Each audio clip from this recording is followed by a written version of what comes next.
Hello दोस्तों, आपके अपने YouTube चैनल सत्या क्लास में आपका स्वागत है। आज हम पढ़ेंगे गंगा नदी तंत्र के बारे में। इससे पहले मैंने आपको बताया होगा सिंध नदी तंत्र के बारे में मैंने एक वीडियो डाली होगी, वह उम्मीद करता हूँ आपको अच्छी लगी हो। ठीक है ना, तो ये वीडियो आप अंत तक देखना, इससे बहुत सारे क्वेश्चन एग्जाम में बन जाते हैं। तो शुरुआत करता हूँ। देखो, तो गंगा नदी जो है, गंगा नदी की जो मेन शाखा है उसे बोला जाता है भागीरथी। क्या बोला जाता है? भागीरथी बोला जाता है। तो भागीरथी नाम की जो नदी है, क्या नाम है? भागीरथी। तो भागीरथी नदी जो है ये गंगोत्री नामक ग्लेशियर से निकलती है। कहाँ से निकलती है? गंगोत्री नामक ग्लेशियर जो है ये उत्तराखंड में, वहाँ से निकलती है।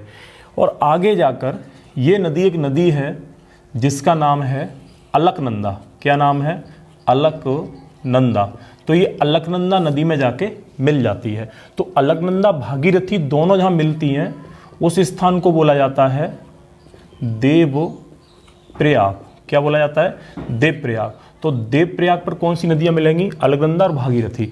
एक चीज़ ध्यान रखना कि उत्तराखंड में आपके 5 प्रयाग हैं और पांचों प्रयागों से मिलकर गंगा नदी बनती है। कितने प्रयाग हैं? 5 प्रयाग। अब देखना, अगर मैं अलकनंदा की बात करूं तो अलकनंदा 2 नदियों से मिलकर बनी है। कितनी नदियों से मिलकर बनी है? 2 नदियों से मिलकर बनी है।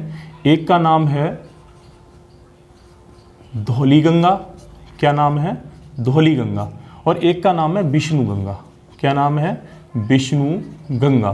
तो धौलीगंगा और विष्णुगंगा दोनों जहां मिलती हैं उस प्रयाग को बोला जाता है विष्णु प्रयाग। कौन सा प्रयाग? विष्णु प्रयाग।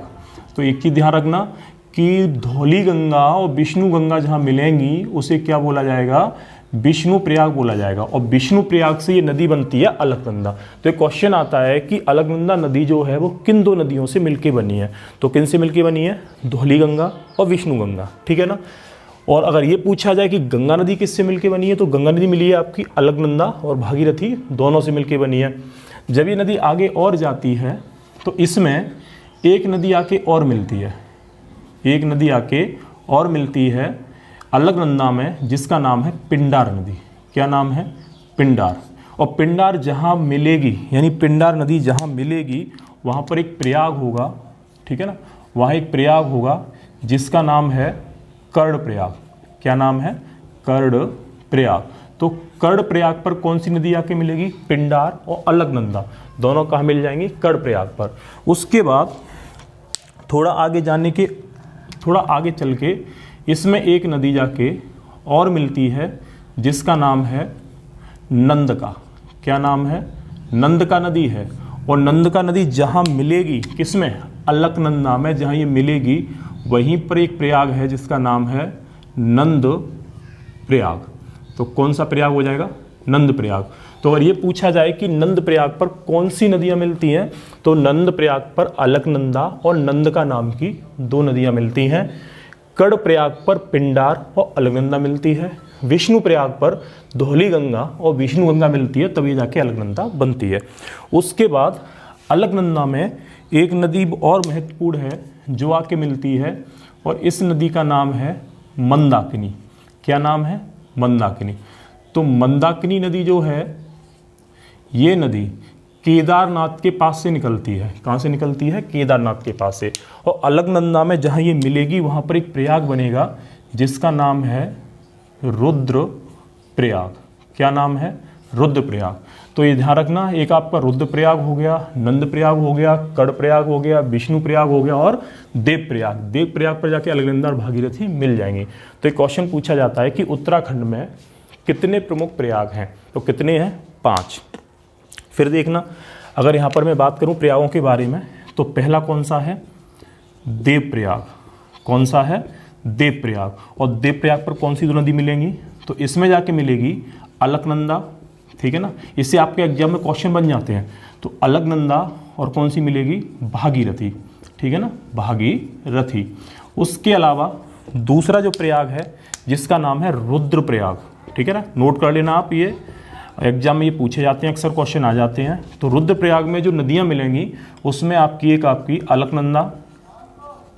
अलकनंदा और एक नदी है जिसका नाम है मंदाकिनी। ठीक है ना, मंदाकिनी। और मंदाकिनी वही नदी है जिसमें 2013 में उत्तराखंड में बाढ़ आई थी। ठीक है ना, मंदाकिनी। उसके अलावा दूसरा प्रयाग है जिसका नाम है नंद प्रयाग। कौन सा प्रयाग है?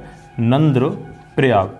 और नंद प्रयाग पर जाके दो नदियां मिलती हैं, एक का नाम है अलकनंदा, अलकनंदा, और अलकनंदा के अलावा एक नदी और है इसका नाम है नंद का नदी। कौन सी है? नंद का। और नंद प्रयाग के बाद एक प्रयाग और है, इसका नाम है कर्ण प्रयाग, ठीक है ना। तो ये कर्ण प्रयाग है, और कर्ण प्रयाग पर दो नदियां मिलेंगी, एक आपकी अलकनंदा, और अलकनंदा के साथ कौन सी मिलेगी? इससे मिलेगी आपकी पिंडार नदी। कौन सी मिलेगी? पिंडार। उसके अलावा एक प्रयाग और है, इसका नाम है विष्णु प्रयाग, ठीक है ना, इसका नाम है विष्णु प्रयाग। और विष्णु प्रयाग पर जो नदी मिलेगी उसका नाम है विष्णु गंगा, ठीक है ना, विष्णु गंगा। और विष्णु गंगा के साथ मिल जाती है धौली गंगा, ठीक है ना। और ये यही धौली गंगा है जिसमें अभी कुछ दिन पहले एक ग्लेशियर फटने से बाढ़ आई थी। तो विष्णु गंगा, धौली गंगा मिलेंगी आपकी विष्णु प्रयाग पर, जहाँ से कौन सी नदी बनती है आपकी? अलकनंदा। उसके अलावा ये 5 प्रयाग आपके उत्तराखंड में है, ठीक है ना। इसके अलावा एक आपका इलाहाबाद में इसे बोलते हैं प्रयागराज, जहाँ जाके गंगा यमुना दोनों का संगम होता है। तो आप इसे नोट कर लो, फिर मैं इसे हटा रहा हूँ।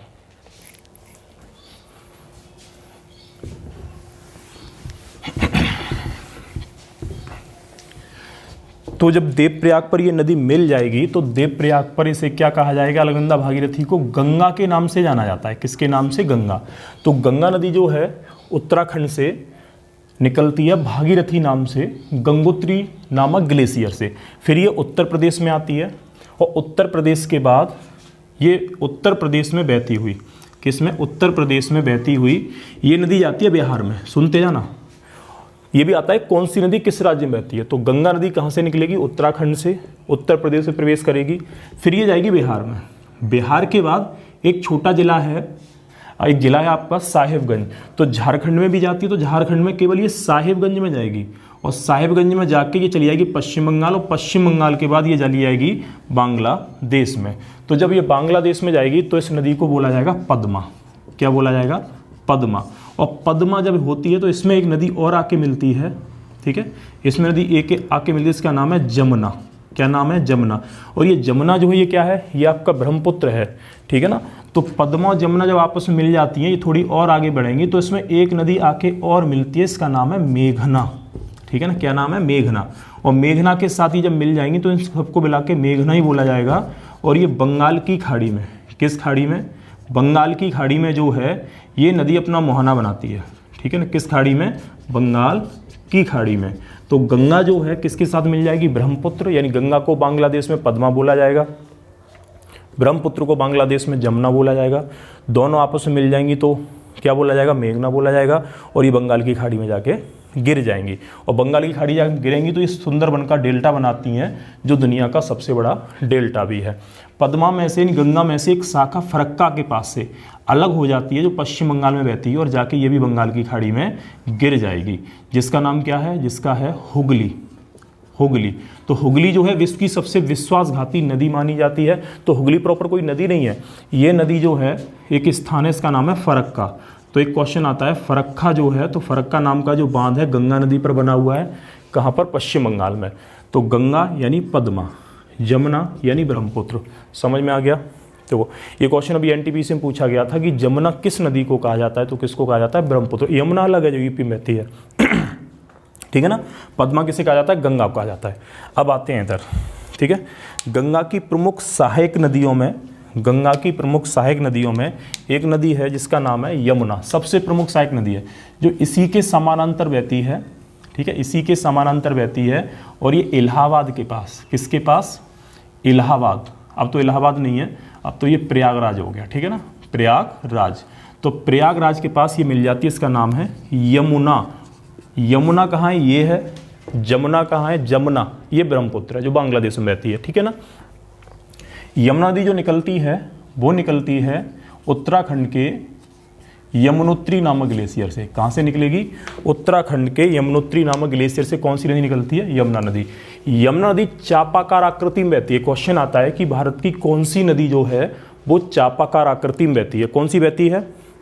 ठीक है ना, यमुना बहती है। और यमुना जो है ये उत्तर प्रदेश और हरियाणा राज्य के बीच में भी सीमा बनाती है, ठीक है। उसके बाद जब दक्षिण से बात करेंगे तो दक्षिण में एक नदी है जिसका नाम है चम्बल। तो चम्बल नदी मध्य प्रदेश के मऊ जिले से निकलती है, यानी पठारी क्षेत्र से निकलती है, राजस्थान में जाती है। राजस्थान के बाद ये नदी जाके यमुना मिल जाती है इटावा के पास। नाम क्या है इसका? चम्बल नदी। तो चम्बल नदी कितने राज्यों में बहती है? 3 राज्यों में बहती है। मध्य प्रदेश से निकलेगी, राजस्थान में जाएगी, उत्तर प्रदेश में आएगी और इटावा के पास यमुना में मिल जाएगी। यमुना नदी उत्तराखंड से निकलेगी, हरियाणा में जाएगी, फिर दिल्ली में जाएगी, फिर यूपी में आके प्रयागराज में गंगा के साथ मिल जाती है। ठीक है ना। उसके अलावा चम्बल नदी जो है ये राजस्थान की एकमात्र ऐसी नदी है जिसमें वर्ष भर जल रहता है। एक चीज़ ध्यान रखना, राजस्थान में कोई भी ऐसी नदी नहीं है जिसमें सालों पानी रहे, मतलब साल भर पानी रहे। तो चम्बल एकमात्र ऐसी नदी है जिसमें वर्ष भर पानी रहता है। चम्बल पर 2-3 बांध बनाए गए हैं। एक आपका गांधी सागर है, एक जवाहर सागर है, एक राणा सागर है। तो गांधी सागर तो मध्य प्रदेश में पड़ेगा और जवाहर सागर और राणा सागर आपका राजस्थान में पड़ जाएंगे। किसमें? चम्बल। और चम्बल जो है अपने बीहड़ों के लिए जानी जाती है। एक चीज़ ध्यान रखना, एक क्वेश्चन आता है कि भारत के सबसे बड़े बीहड़ों का निर्माण कौन सी नदी करती है? तो करती है चम्बल नदी। और चम्बल का जो प्राचीन नाम है वो है चरमावती। क्या नाम है? चरमावती नाम है। ठीक है ना। किस नदी का? चम्बल नदी का। ठीक है। आगे जब जाएंगे तो यमुना में ही एक नदी जाके और मिलती है जिसका नाम है केन नदी। ये भी आपके मध्य प्रदेश के मालवा के पठार से निकलती है, केन नदी। उसके अलावा इसी के समानांतर एक नदी और निकलती है, इसका नाम है बेतवा नदी। क्या नाम है? बेतवा। ये भी आपका मालवा के पठार से ही निकलेगी। कौन सी नदी? बेतवा। तो केन और बेतवा यमुना में जाके मिलेंगी और केन और बेतवा को एक नहर के द्वारा जोड़ा गया है। किसके द्वारा? नहर के द्वारा। तो ये भारत की सबसे पहली 2 नदियां हैं जिन्हें आपस में जोड़ा गया था। एक क्वेश्चन आता है कि नदी जोड़ो परियोजना जो है उसके तहत सबसे पहले किन 2 नदियों को जोड़ा गया था? तो सबसे पहले आपकी केन और बेतवा को जोड़ा गया था। एक क्वेश्चन एग्जाम में और आता है कि केन और बेतवा नहर लिंक परियोजना किन 2 राज्यों की परियोजना है? तो उत्तर प्रदेश और मध्य प्रदेश दोनों की ये परियोजना, ये एग्जाम में क्वेश्चन पूछा गया है। तो ये चीज़ ध्यान रखना। एक पॉइंट और ध्यान रखना कि अगर पूछा जाता है कि नदी जोड़ो परियोजना जो है इसको किस क्रांति के तहत शामिल किया गया है? तो इसको शामिल किया गया है अमृत क्रांति के तहत। किसके तहत? अमृत क्रांति के तहत। समझ में आ गया? थोड़ा आगे और बढ़ते हैं। चम्बल नदी में 2-3 नदियाँ आके और मिलती हैं। ठीक है ना। एक का नाम है सिंधु, सिंधु नदी अलग है, सिंध है। एक का नाम है काली, ये भी किस में जाके मिलेंगी? चम्बल में। तो केन नदी, चम्बल में। केन नदी यमुना मिलेगी, बेतवा यमुना मिलेगी। उसके बाद मध्य प्रदेश से ही एक नदी और निकलती है जो गंगा में जाके मिलेगी, जिसका नाम है कर्मनासा। ठीक है ना। ये नदियां सभी गंगा के दाईं ओर से आके मिल रही हैं, पठार से आके। गंगा में 2 तरह की नदी आती हैं, एक तो आपकी हिमालय से आके मिलेंगी जिनमें वर्ष भर पानी रहेगा, एक नदी पठारी भागों से आके किसमें मिलेंगी? गंगा में आके। तो ये सभी नदियां जो हैं, चम्बल है, केन है, बेतवा है, कर्मनासा है, ये सब कहाँ आ रही हैं? सारी की सारी नदियां जो हैं ये किससे मिल रही हैं? पठार से आ रही हैं। कर्मनासा के बाद मध्य प्रदेश के अमरकंटक से एक नदी बहती है और ये नदी जाके गंगा में पटना के पास मिल जाती है, जिसका नाम है सोन नदी। क्या नाम है? सोन नदी। और सोन नदी को स्वर्ण नदी के नाम से भी जाना जाता है। और ये नदी एग्जाम में आता है कहाँ से निकलती है? तो ये निकलती है आपकी अमरकंटक से। अमरकंटक। तो अमरकंटक कहाँ पर है? मध्य प्रदेश में। और अमरकंटक किसकी सबसे ऊंची चोटी है? पूछा जाए कि अमरकंटक मध्य प्रदेश में है, किन पहाड़ियों की सबसे ऊंची चोटी है? तो ये जो है ये मैकाल पहाड़ियों की सबसे ऊंची चोटी है। और मैकाल पहाड़ी किसकी है? तो ये आपकी सतपुड़ा की हैं। ठीक है ना। लेकिन सतपुड़ा की सबसे ऊंची चोटी अमरकंटक नहीं है। सतपुड़ा में एक पहाड़ियाँ और पड़ती हैं, इनका नाम है महादेव की पहाड़ियाँ। ठीक है। जिनकी सबसे ऊंची चोटी का नाम है धूपगढ़। क्या नाम है? धूपगढ़। तो धूपगढ़ जो है सतपुड़ा की सबसे ऊंची चोटी है, उसी में आपका पड़ता है मैकाली की पहाड़ियाँ। ठीक है ना। तो मैकाली की पहाड़ियों की अमरकंटक चोटी से, मतलब अमरकंटक चोटी से कौन सी नदी निकलेगी? सोन नदी। अमरकंटक से 2 नदियाँ निकलती, 3 नदियाँ निकलती हैं। सोन नदी उत्तर की ओर बहेगी, यहीं से नर्मदा नदी पश्चिम की ओर बहेगी और यहीं से एक नदी और निकलती है महानदी। तो ये किधर बहेगी? ये पूरब की ओर बहेगी। तो क्वेश्चन पूछा जाता है, एक बार एग्जाम में आया था कि अमरकंटक से निकलकर पूरब की ओर बहने वाली नदी कौन सी है? तो महानदी है। ठीक है ना। पश्चिम की ओर कौन सी है? नर्मदा है।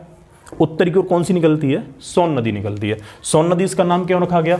क्योंकि इसके रेत के कणों में, रेत जो है उसमें सोने के कण पाए जाते हैं। किसमें? सोन नदी में। ठीक है ना। चलो आगे बढ़ते हैं। सोन नदी के बाद एक सोन नदी की एक सहायक नदी और है जिसका नाम है ये नदी आपकी यूपी में आती है। यूपी में इस पर एक बांध बनाया गया है, इसका नाम है गोविंद बल्लभ पंत सागर बांध, जिसका नाम है रेहंद नदी। क्या नाम है? रेहंद। तो रेहंद नदी भी इसमें आके मिलती है। उसके अलावा गंगा में एक नदी आके और मिलती है, इसका नाम है टोंस नदी। क्या नाम है? टोंस नदी। तो ये ध्यान रखना। उसके अलावा इसमें एक नदी आके और मिलती है, इसका नाम है पुनपुन। पुनपुन, तो पुनपुन नदी, ठीक है। टोंस नदी, सोन नदी, आपकी करमनासा है, केन है, बेतवा है, चम्बल है, यमुना है, ये सभी नदियां जो हैं गंगा की सहायक नदियां, जिनमें से ये चम्बल, काली, कैन, बेतवा, करमनासा, सोन नदी, रेहंद नदी, टोंस नदी, पुनपुन नदी, ये सभी आपकी पठारी भाग से निकलती हैं, दक्षिण से निकल के गंगा नदी में आके मिलती हैं। यहाँ क्लियर हुआ? उसके बाद आगे बढ़ते हैं। यहीं पर उत्तराखंड से नैनीताल झील के पास से एक नदी और निकलती है। कहाँ से? नैनीताल से, और गंगा में आके मिल जाती है। और इस नदी का नाम है रामगंगा। क्या नाम है? रामगंगा। तो रामगंगा नदी जो है ये कन्नौज के पास जाके गंगा में मिल जाएगी। कहाँ जाके मिलेगी? कन्नौज के पास। कौन सी नदी? रामगंगा। ठीक है। रामगंगा से थोड़ा और आगे इधर चलेंगे पूरब की ओर, तो इसमें उत्तर प्रदेश के पीलीभीत जिले की फुलहर झील से एक नदी और निकलती है, इसका नाम है गोमती। ठीक है, गोमती। और गोमती को गोमल नाम से भी जाना जाता है ऋग्वेद में। तो रामगंगा, फिर गोमती, और गोमती के बाद फिर नेपाल का एक स्थान है, यानी नेपाल में आपका तिब्बत से ही मान लो, नेपाल से ही है, और ये नेपाल हिमालय से निकलेगी, जिसका नाम है गौरी गंगा। ठीक है ना, गौरी गंगा। इस नदी को समझना, इससे क्वेश्चन आपके बहुत पूछे जाते हैं। तो गौरी गंगा जब ये निकलती है तो जहाँ से निकलेगी तब इसे गौरी गंगा कहा जाएगा, लेकिन जैसे ही भारत और नेपाल की सीमा के पास ही आएगी वैसे ही इसे काली नदी कहा जाता है। क्या कहा जाता है? काली नदी कहा जाता है। फिर ये जैसे यूपी में पहुँचेगी वैसे इसे चौका या चौक नदी कहा जाता है। देखना नाम, ये एग्जाम में क्वेश्चन आता है कि ये नाम किस नदी का है, ये नाम किस नदी का है। तो पहले कौन सी नदी? गौरी गंगा। गौरी गंगा के बाद फिर ये भारत और नेपाल की जब सीमा पर पहुंचेगी तो क्या बोला जाएगा? काली नदी। फिर जैसे ये यूपी में प्रवेश करेगी वैसे इसे चौक नदी या चौका नदी के नाम से जाना जाता है। और फिर जैसे ही ये थोड़ा आगे और बढ़ेगी तो इसमें एक नदी आके और मिलती है, जिसका नाम है सरयू। क्या नाम है? सरयू नदी। तो इस नदी को बोला जाएगा शारदा। ठीक है। तो शारदा नदी के कितने नाम? ध्यान रखना, शारदा नदी के नाम पूछे जाएं तो शारदा नदी को सरयू बोला जाता है, शारदा को चौक भी बोला जाता है, शारदा को काली नदी बोला जाता है, शारदा को नेपाल में गौरी गंगा के नाम से भी जानते हैं। फिर ये जब शारदा नदी थोड़ी आगे और बढ़ेगी तो इसमें एक नदी आके और मिलती है, जिसका नाम है घाघरा। तो घाघरा और शारदा दोनों मिलेंगी, लेकिन घाघरा को एक नाम से और जाना जाता है नेपाल में, इसको बोला जाता है करनाली। तो एक क्वेश्चन ये भी आता है कि करनाली नदी किसे कहा जाता है? तो करनाली नदी घाघरा को कहा जाता है। घाघरा शारदा के साथ मिल जाती है, यानी शारदा घाघरा मिल जाती है। फिर ये आगे घाघरा के नाम से ही, ठीक है, घाघरा के नाम से ही बिहार के छपरा में, तो घाघरा के नाम से ही किसमें? बिहार के छपरा में जाकर ये नदी मिल जाती है। किसमें? गंगा में। ठीक है ना। तो बिहार के छपरा के पास ये नदी मिल जाती है। घाघरा नदी कहाँ मिलती है? बिहार में। तो घाघरा को करनाली के नाम से जाना जाता है, घाघरा में शारदा आती है, शारदा को चौक नदी, काली नदी, गौरी गंगा के नाम से जाना जाता है। ये सभी नदियाँ हिमालय से आती हैं। फिर थोड़ा और जाएंगे तो एक नदी नेपाल से ही निकलेगी और यूपी और बिहार के बीच में सीमा बनाएगी, और इस नदी का नाम है गंडक नदी। क्या नाम है? गंडक नदी। और इसका जो ऋग्वेदिक नाम है वो है आपका सदा नीरा नदी। क्या नाम है? सदा नीरा नदी, यानी गंडक नदी या सदा नीरा नदी। ये भी जाके आपकी उसमें गंगा नदी मिल जाती है। फिर थोड़ा और जाओगे तो यहीं पर नेपाल से एक नदी और आती है, और इस नदी को बिहार का शोक कहा जाता है, और ये बहते हुए आके और इसमें जाके गंगा में मिल जाती है। इसका नाम है कोसी। और कोसी जो है इसे बिहार का शोक कहा जाता है क्योंकि अपने मार्ग बदलने के लिए प्रसिद्ध है। गंडक भी मार्ग बदलने के लिए प्रसिद्ध है, कोसी भी मार्ग बदलने के लिए प्रसिद्ध है, और ये 7 नदियों से मिली है। यानी कि इसकी जो मुख्य शाखा है उसको बोला जाता है वरुण, वरुण या वरुणा। तो वरुण जो है वो हाइड्रो प्रोजेक्ट भी है, यानी इस पर बिजली बनाई जाती है, नेपाल और भारत के बीच में है। तो वरुण नाम से जानी जाती है, सप्तकोसी बोला जाता है या कोसी बोला जाता है, जिसे हम बिहार का शोक भी कहते हैं। ये नदी भी गंगा में जाके मिल जाती है। ठीक है। इससे बाद थोड़े और आगे जाएंगे तो इसी में एक नदी आके और मिलेगी जिसका नाम है महानंदा, ठीक है ना। तो महानंदा नदी भी किस में मिलेगी, गंगा में। अब यहाँ देखना, गंगा में हिमालय से आने वाली नदियों में क्रम ध्यान रखना, सबसे पहले रामगंगा, फिर गोमती, फिर शारदा यानी घाघरा, फिर आपका गंडक, फिर कोसी, फिर महानंदा। ये सब किस में मिलेंगी, गंगा में जाके मिलेंगी। और पठारी भागों से जो आएंगी वो आपकी टॉन्स है, पुनपुन है, सोन नदी है, करमनासा है, बेतवा है, कैन है, चंबल है। और ये नदी इसके दाईं ओर से मिलती है यमुना नदी, जो गंगा की सबसे बड़ी सहायक नदी है। यहाँ तक समझ में आ गया। आगे देखना, हुगली नदी जो है फरक्का से अलग हो जाती है और हुगली और मेघना के बीच में, यानी क्वेश्चन आता है कि सुंदरबन का डेल्टा जो दुनिया का सबसे बड़ा डेल्टा है ये किन दो नदियों के बीच में है। तो यहाँ पर जो डेल्टा बनेगा उसका नाम है सुंदरवन। तो सुंदरबन का डेल्टा जो है ये मेघना, ठीक है, मेघना और हुगली नदी के बीच में है। और हुगली बंगाल की खाड़ी में गिरेगी और हुगली के किनारे एक बंदरगाह है जिसका नाम है कोलकाता। क्या नाम है, कोलकाता। हुगली में एक नदी आके और मिलती है, ठीक है, जिसे बंगाल का कभी शोक कहा जाता था, जिसका नाम है दामोदर नदी। क्या नाम है, दामोदर नदी। तो दामोदर नदी जो है इसे बंगाल का शोक कहा जाता था।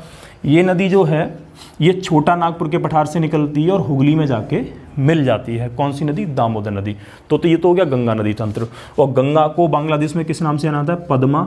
और जमुना किसे बोला जाता है, ब्रह्मपुत्र को। दोनों जब मिलती हैं तो क्या बोला जाता है, मेघना। और मेघना नाम से किस में गिर जाती है, बंगाल की खाड़ी में। और मेघना नदी को मणिपुर में बराक नदी के नाम से भी जाना जाता है। ये भी ध्यान रखना, क्वेश्चन आता है कि मेघना नदी को मणिपुर में किस नाम से जाना था, बराक नदी। अब ब्रह्मपुत्र के बारे में थोड़ा बहुत और समझा दूं कि जो कैलाश मानसरोवर है, यानी तुमने मानसरोवर मैंने बताया होगा जिसमें सिंधु नदी निकलती है, तो मानसरोवर के पास से ही, ठीक है, किसके पास से, तिब्बत में क्या है, मानसरोवर। तो मानसरोवर के पास से ही ये नदी निकलती है, इसका नाम है ब्रह्मपुत्र नदी। और ये बहती है बिल्कुल हिमालय के समानांतर बहेगी और बहते हुए ये भारत के अरुणाचल प्रदेश में प्रवेश करेगी और जाके बंगाल की खाड़ी में गंगा के साथ मिलकर गिर जाएगी। और इस नदी को तिब्बतम बोला जाता है, सांगपो। यहाँ से क्वेश्चन बस यही बनेंगे, यानी ब्रह्मपुत्र नदी जो है कहाँ से निकलेगी, कैलाश मानसरोवर से निकलेगी, जिसे तिब्बत में सांगपो कहा जाएगा।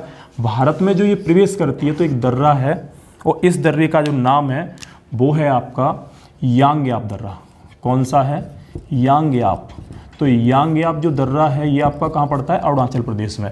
तो इस दर्रे से होके अरुणाचल प्रदेश में कौन सी नदी प्रवेश करेगी, ब्रह्मपुत्र। और जब ब्रह्मपुत्र प्रवेश करेगी तो इसी में एक नदी आके मिलेगी, इसका नाम है देहांग। क्या नाम है, देहांग। एक नदी है इसका नाम है देवांग, ठीक है ना। तो इससे देहांग और देवांग के नाम से भी जाना जाता है अरुणाचल प्रदेश में। इसी में एक नदी आके और मिलेगी, इसका नाम है लोहित। क्या नाम है, लोहित। तो लोहित भी किसकी सहायक है, ब्रह्मपुत्र की। जब ये असम में आएगी तब इसे कहा, क्या कहा जाएगा, ब्रह्मपुत्र। तो ब्रह्मपुत्र जो है असम में कहा जाएगा, फिर ये जाके बांग्लादेश में जमुना के नाम से जानी जाती है, ठीक है ना। तो ब्रह्मपुत्र को तिब्बत में सांगपो कहते हैं, अरुणाचल प्रदेश में देहांग देवांग कहते हैं, आप क्या नाम है, बांग्लादेश में जमुना भी कहा जाता है, ठीक है। तो ब्रह्मपुत्र की जो कुल लंबाई है वो है आपकी 2900 किलोमीटर। गंगा की जो कुल लंबाई है वो है 25 यानी 2525 किलोमीटर। तो अगर ये वीडियो आपको अच्छी लगी हो तो लाइक कर देना और कमेंट कर देना, तो जिससे कि मैं आगे भी वीडियो आपकी बनाते रहूँ। थैंक यू, धन्यवाद।